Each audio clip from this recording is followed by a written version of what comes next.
بسم اللہ الرحمن الرحیم۔ السلام علیکم، میں منیر شاکر۔ اللہ سب کچھ کر سکتا ہے، یہ ہمارا عقیدہ اور ایمان ہے۔ ہم ایسا ہی کہتے ہیں، سبھی کہتے ہیں اللہ ہی سب، بلکہ پھر کہتے ہیں ہم سب کچھ اللہ ہی کرتا ہے۔ تو میرے بھائیوں، اس پر میں تھوڑی سی بات کرنا چاہتا ہوں۔ اللہ سب کچھ کر سکتا ہے، غور سے سن لیں، میں یہی کہہ رہا ہوں، اللہ سب کچھ کر سکتا ہے، کرتا نہیں ہے۔ کرتا نہیں ہے، کرتا کیا ہے؟ اس نے عالم امر سے جب عالم خلق وجود میں لایا تو اس وقت اس نے کچھ قوانین، ضوابط، اصول و ضوابط وضع کیے اس کائنات کو چلانے کے لیے۔ اسی کے مطابق وہ چلتا ہے، اسی کے مطابق کرتا ہے، یہ بات ہے۔ اب کہہ دیتے ہیں لوگ، بھائی تم کون ہوتے ہو اللہ کو پابند کرنے والے کہ اللہ انہی کے مطابق چلے، اللہ کچھ بھی کر سکتا ہے؟ تو میں وہی بات سمجھانا چاہتا ہوں آپ کو دو تین مثالوں کے ذریعے، قرآن کے ذریعے، کہ بے شک وہ کر سکتا ہے۔ میں یہی کہہ رہا ہوں کہ وہ کر سکتا ہے، کرتا نہیں ہے۔ جیسے میں پیچھے کوئی 21 22 23 پوائنٹ آپ کو بتا چکا ہوں کہ اللہ بندے کے معاملات میں مداخلت نہیں کرتا۔ اگر کرتا ہے تو اس کے مضمرات، نقصانات، اس کے اثرات بھی میں آپ کو بیان کر چکا ہوں۔ تو کیا پھر اللہ بندے کے معاملات میں مداخلت نہیں کر سکتا؟ کر سکتا ہے، کر سکتا ہے، کرتا نہیں ہے۔ میں یہ بات کہنا چاہتا ہوں کہ اب یہ بات یہاں سے نکلتی ہے کہ اللہ کو تم پابند بنا رہے ہو، کسی چیز کا وہ پابند ہو گیا ہے۔ اگر کسی نے باہر سے کوئی اس پر پابندی لگائی ہو تو یہ اس کی شان کے خلاف ہے، یہ بات مطلب غلط ہے، ایسا نہیں ہو سکتا۔ اگر اس نے خود اپنے اوپر پابندی لگا لی ہو تو پھر اس کو کون روک سکتا ہے؟ بھائی یہ پابندی اس نے خود لگائی ہے۔ میں اس کی مثال آپ کو دیتا ہوں۔ سورۃ آل عمران آیت نمبر 9، اللہ تعالیٰ فرماتا ہے کہ اللہ وعدہ خلافی نہیں کرتا۔ تو میرے بھائیوں بتائیں آپ کہ وہ وعدہ خلافی کر سکتا ہے؟ اس نے جب کہہ دیا کہ میں وعدہ خلافی نہیں کرتا تو پھر وہ وعدہ خلافی نہیں کرے گا۔ کیا کہیں گے ہم کہ نہیں جی وہ وعدہ خلافی بھی کر دے گا؟ نہیں، یہی بات ہے کہ وہ بندے کے معاملات میں مداخلت کر سکتا ہے، کرتا نہیں ہے۔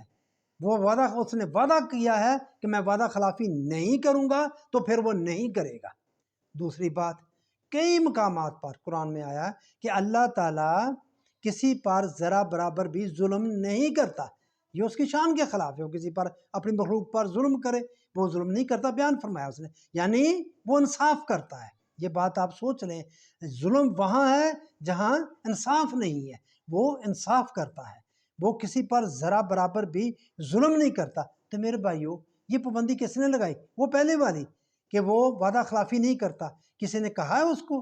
اس نے خود اپنے اوپر یہ پابندی لگائی ہے کہ میں وعدہ خلافی نہیں کروں گا، پابند ہو گیا وہ، اس نے خود کیا اور ہمارا ایمان ہو گیا کہ وہ نہیں کرے گا وعدہ خلافی۔ اسی طرح اب اس نے کئی مقامات پر کہا اللہ کسی پر ظلم نہیں کرتا، ہمارا ایمان ہے کہ بالکل وہ کسی پر ظلم نہیں کرتا، وہ بالکل ذرا برابر بھی ظلم نہیں کرے گا۔ تو میرے بھائیوں، یہ اس نے خود ہی پابندی لائی کہ میں کسی پر ظلم نہیں کروں گا، خود پابندی لائی میں عدل کروں گا، خود پابندی لائی میں انصاف کروں گا۔ تو میرے بھائیوں، یہ بات ہے کہ بندے کے معاملات میں وہ مداخلت کر سکتا ہے، کرتا نہیں ہے۔ میں یہی بات کہہ رہا ہوں کہ وہ سب کچھ کر سکتا ہے، کرتا نہیں ہے۔ اس کی تیسری مثال، دو وعدے والی، ایک ظلم والی، اور تیسری مثال یہ سورہ کاف کی آیت نمبر 29 ہے۔ اللہ تعالیٰ فرماتا ہے کہ تم اللہ کے حکم کو بدلتا ہوا نہیں پاؤ گے، وہ اپنا حکم تبدیل نہیں کرتا۔ کیا اس نے اپنے اوپر پابندی لگا نہیں لی کہ میں اپنا حکم نہیں بدلوں گا؟ چاہے تو بدل دے، چاہے تو بدل دے، لیکن وہ نہیں بدلتا۔ اس نے جو طے کر دیے ہیں وہ انہی کے مطابق کائنات چل رہی ہے، اس کو وہ نہیں بدلتا۔ یہ ہے بات سمجھنے والی کہ وہ بندے کے معاملات میں مداخلت نہیں کرتا۔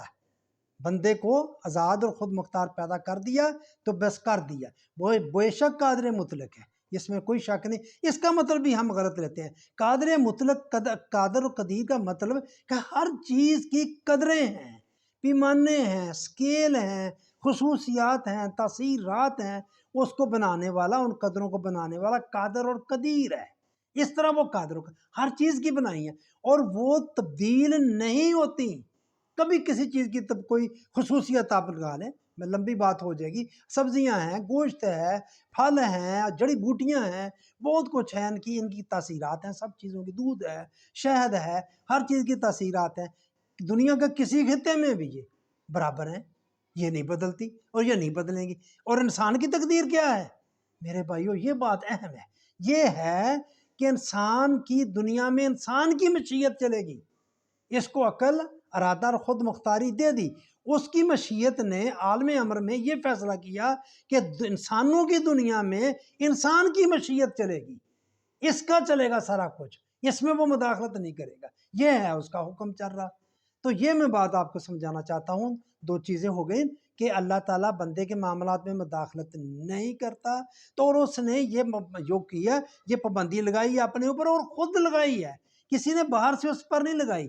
یہ کیا، یہ مطلب کچھ کہہ دینا، دیکھو جی تم اللہ کو پابند کر رہے ہو، میں نہیں کر رہا، وہ خود کر رہا ہے، اپنے آپ کو کر رہا ہے۔ آپ کو میں 3 مثالیں دی ہیں، آپ بتا دیں اس نے وعدہ خلافی نہیں کرتا، وہ ظلم نہیں کرتا، اس کا حکم بدلتا نہیں ہے، اس کے شان کے ہی خلاف ہے، شان ہی نہیں کہ اپنا حکم بدل دے، ہم بدل دیتے ہیں اپنی باتوں کو، اس کے دیکھتے ہیں آگے مضمرات، یار اس کا تو یہ نقصان ہو گیا، میں نے تو یہ کہا تھا تو اس کا یہ مسئلہ ہو گیا، تو اس کو ہم چینج کر لیتے ہیں، آگے جو بھی بات ہوتی ہے۔ اللہ کی شان نہیں، وہ عالم الغیب ہے، وہ اپنا حکم تبدیل نہیں کرتا۔ تو میرے بھائیو یہ میں بات آپ کو سمجھانا چاہتا ہوں کہ یہ کہ اللہ بندے کے معاملات میں مداخلت نہیں کرتا، یہ پابندی کسی نے باہر سے نہیں لگائی، اس نے خود اپنے اوپر لگائی ہے۔ بس یہ بات ہے، باقی آپ سے وہی التماس ہے، درخواست ہے کہ آپ پلیز میرے چینل کو سبسکرائب کریں، جنہوں نے نہیں کیا، جنہوں نے کیا ان کا بے حد شکریہ۔ باقی آپ کمنٹس کیا کریں، لائک کیا کریں، شیئر کریں، آپ اس معاملے میں میرے آپ مددگار بن جائیں۔ آپ کی مہربانی